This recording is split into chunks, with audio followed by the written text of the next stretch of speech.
انسان کی بنائی گئی سیٹلائٹ ٹیکنالوجی نے اسپیس کی ایسی تصویریں لی جس کو دیکھ کر انسان حیران رہ جاتا ہے۔ ان تصویروں میں ہمیں مڈل ایسٹ ریجن کا اسپیس سے ویو نظر آتا ہے، جس سے ہمیں یہ پتہ چلتا ہے کہ سعودی عرب کا باقی مڈل ایسٹ سے کتنا فاصلہ ہے۔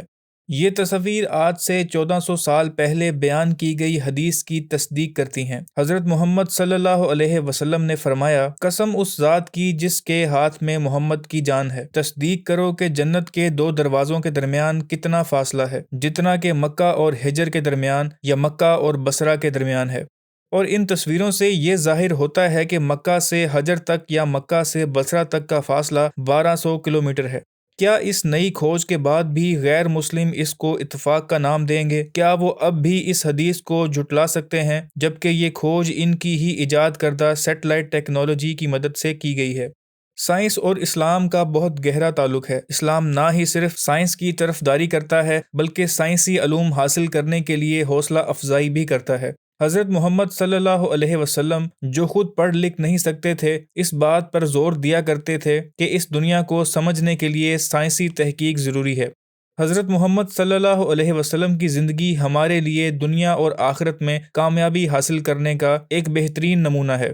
ہم مسلمانوں کا ایمان ہے کہ نبی پاک صلی اللہ علیہ وسلم کی بیان کی گئی ہر بات سچ ہے، لیکن آج بھی غیر مسلم نبی پاک صلی اللہ علیہ وسلم کی ہر بات کو چیلنج کرتے ہیں۔ کافی سالوں سے سائنٹسٹ نبی پاک صلی اللہ علیہ وسلم کی زندگی اور ان کی بیان کی گئی احادیث پر ریسرچ کر رہے ہیں، لیکن ابھی تک ایسا نہیں ہو سکا کہ وہ آپ صلی اللہ علیہ وسلم کی کسی بھی بات کو غلط ثابت کر سکیں۔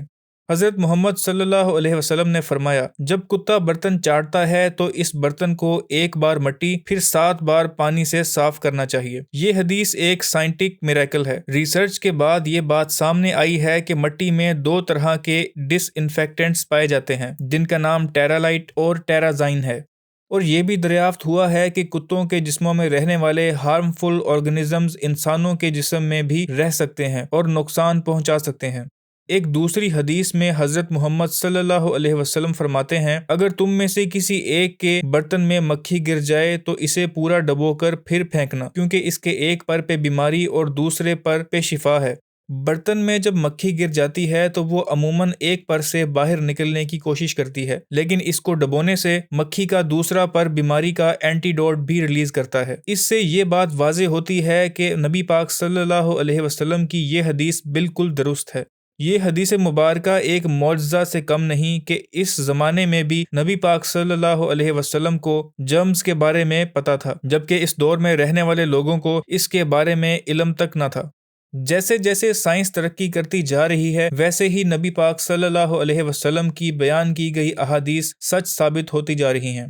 حضرت ابو ہریرہ رضی اللہ تعالی عنہ فرماتے ہیں، ایک دن رسول اکرم صلی اللہ علیہ وسلم کے پاس گوشت لایا گیا اور آپ صلی اللہ علیہ وسلم کے سامنے دستی کا ایک حصہ پیش کیا گیا۔ آپ صلی اللہ علیہ وسلم نے ایک ٹکڑا اپنے دانتوں سے کاٹا اور فرمایا، میں قیامت کے دن لوگوں کا سردار ہوں گا۔ تمہیں پتہ ہے کیوں؟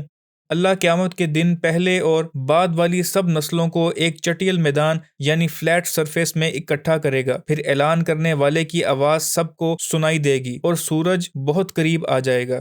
لوگ ایک حد تک غصہ، بے چینی اور اذیت کا تجربہ کریں گے جسے وہ برداشت نہیں کر پائیں گے۔ کچھ لوگ ایک دوسرے سے کہیں گے، کیا تم دیکھتے ہو کہ تم کس مصیبت میں ہو؟ کیا تم نہیں دیکھتے کہ تمہیں کس مصیبت نے آ پکڑا ہے؟ تمہیں کوئی ایسا کیوں نہیں ملتا جو تمہارے رب کے پاس تمہاری گزارش کرے؟ کچھ لوگ کہیں گے کہ آدم علیہ السلام کے پاس جاؤ، اور وہ لوگ حضرت آدم علیہ السلام کے پاس جائیں گے اور گزارش کریں گے کہ اے آدم، آپ سب انسانوں کے باپ ہیں، اللہ نے آپ کو اپنے ہاتھ سے پیدا کیا، آپ میں روح پھونکی اور فرشتوں کو حکم دیا کہ آپ کو سجدہ کریں، اپنے رب سے ہمارے لیے شفاعت فرمائیں، کہ آپ نہیں دیکھتے ہم کس مصیبت میں ہیں؟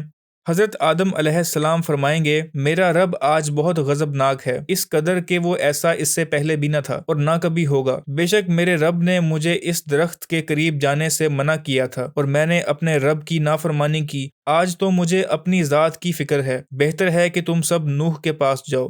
وہ سب حضرت نوح علیہ السلام کے پاس جائیں گے اور گزارش کریں گے کہ اے نوح، آپ آدم علیہ السلام کے بعد زمین میں بھیجے گئے پہلے رسول ہیں، اللہ نے آپ کا نام شکر گزار بندہ رکھا، آپ اپنے رب کے پاس ہماری شفاعت کریں، کیا آپ نہیں دیکھتے کہ ہم کس قدر مصیبت میں ہیں؟ حضرت نوح علیہ السلام فرمائیں گے، بے شک میرا رب آج بہت غضبناک ہے، اس قدر کہ وہ اس سے پہلے کبھی نہ تھا اور نہ کبھی ہوگا۔ اللہ نے مجھ سے میری ایک دعا پوری کرنے کا وعدہ کیا تھا جو اللہ ہر حال میں پوری کرے گا، اور وہ ایک دعا میں اپنی قوم پہ عذاب کے لیے مانگ چکا ہوں۔ مجھے تو صرف اپنی ذات کی فکر ہے، بہتر ہے کہ تم ابراہیم علیہ السلام کے پاس جاؤ۔ وہ سب حضرت ابراہیم علیہ السلام کے پاس جائیں گے اور کہیں گے، آپ زمین پہ رہنے والوں میں اللہ کے رسول اور اس کے دوست ہیں، اپنے رب سے ہماری شفاعت کریں، کیا آپ نہیں دیکھتے ہم پہ کیا عذاب آ گیا ہے؟ حضرت ابراہیم علیہ السلام فرمائیں گے، بے شک میرا رب آج بہت غضبناک ہے، اس قدر کہ وہ اس سے پہلے کبھی نہ تھا اور نہ کبھی ہوگا۔ پھر وہ اپنے جھوٹ کو یاد کریں گے جو انہوں نے اپنی جان و مال کی حفاظت کے لیے بولے تھے، کہیں گے کہ مجھے تو صرف اپنی فکر ہے، بہتر ہے کہ تم موسیٰ کے پاس جاؤ۔ وہ سب حضرت موسیٰ علیہ السلام کے پاس جائیں گے اور کہیں گے، اے موسیٰ، آپ اللہ کے رسول ہیں، اللہ نے آپ کو اپنی رسالت سے نوازا اور آپ اللہ سے کلام کرتے ہیں، اپنے رب سے ہماری شفاعت فرمائیں، کیا آپ نہیں دیکھتے کہ ہم کس قدر مصیبت میں ہیں؟ حضرت موسیٰ علیہ السلام فرمائیں گے، بے شک میرا رب آج بہت غضبناک ہے، اس قدر کہ وہ اس سے پہلے کبھی نہ تھا اور نہ کبھی ہوگا۔ میں نے ایک ایسے شخص کا قتل کیا تھا جس کا مجھے حکم نہیں دیا گیا تھا، میں تو اپنے لیے پریشان ہوں، مجھے تو اپنی فکر ہے، بہتر ہے کہ تم عیسیٰ علیہ السلام کے پاس چلے جاؤ۔ وہ سب حضرت عیسیٰ علیہ السلام کے پاس جائیں گے اور ان سے کہیں گے، آپ اللہ کے رسول ہیں اور ایک پاک روح ہیں، آپ اللہ سے گزارش کریں کہ وہ ہماری اس مصیبت کو دور کرے، کیا آپ نہیں دیکھتے کہ ہم کس قدر مصیبت میں ہیں اور ہمیں کس مصیبت نے آ پکڑا ہے؟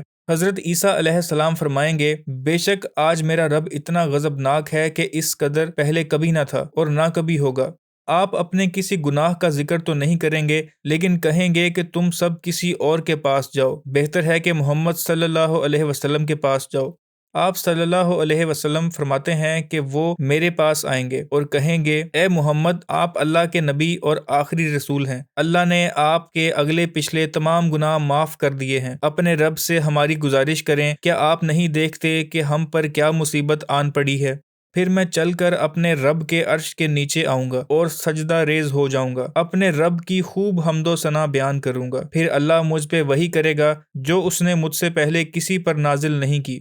پھر وہ کہے گا، محمد اپنا سر اٹھائیے گا، پھر میں اپنا سر اٹھاؤں گا اور کہوں گا، اے میرے رب، میری امت، میری امت۔ کہا جائے گا، اے محمد، اپنی امت میں سے ان لوگوں کو جنت کے دائیں دروازے سے لے آؤ جن کے پاس کوئی حساب نہیں، جو نیک اور پاک ہیں، اور باقی امت میں سے جس نے شرک نہیں کیا وہ دوسرے دروازے میں سے داخل ہوں گے۔ اس کے بعد رسول اللہ صلی اللہ علیہ وسلم نے فرمایا، قسم اس ذات کی جس کے ہاتھ میں محمد کی جان ہے، تصدیق کرو کہ جنت کے دو دروازوں کے درمیان اتنا ہی فاصلہ ہے جتنا مکہ اور ہجر کے درمیان یا مکہ اور بصرہ کے درمیان۔ حضور اکرم صلی اللہ علیہ وسلم نے یہ حدیث آج سے 1400 سال پہلے بیان کی تھی۔ اس زمانے میں لوگ سفر اونٹ اور گھوڑوں پر کیا کرتے تھے یا پیدل طے کرتے تھے۔ اس وقت سفر کو ناپنے کا کوئی پیمانہ نہیں تھا اور لوگ سفر کو دنوں میں ناپتے تھے اور اس سے انسان اتنا درست اندازہ نہیں لگا سکتا تھا۔ لیکن یہ عام بات نہیں کہ اس دور میں آپ صلی اللہ علیہ وسلم نے ان دونوں جگہوں کے درمیان فاصلہ اتنا درست بتایا، جس کو آج کی سیٹلائٹ ٹیکنالوجی نے بھی کنفرم کر دیا ہے۔ ایک مسلمان جب ایسی تحقیقات کے بارے میں سنتا ہے تو اسے اپنے مسلمان ہونے پر فخر ہوتا ہے کہ وہ ایک ایسے دین کی پیروی کر رہا ہے جو سچا ہے۔ اللہ ہمیں اپنے دین پہ قائم رہنے کی ہمت دے، آمین۔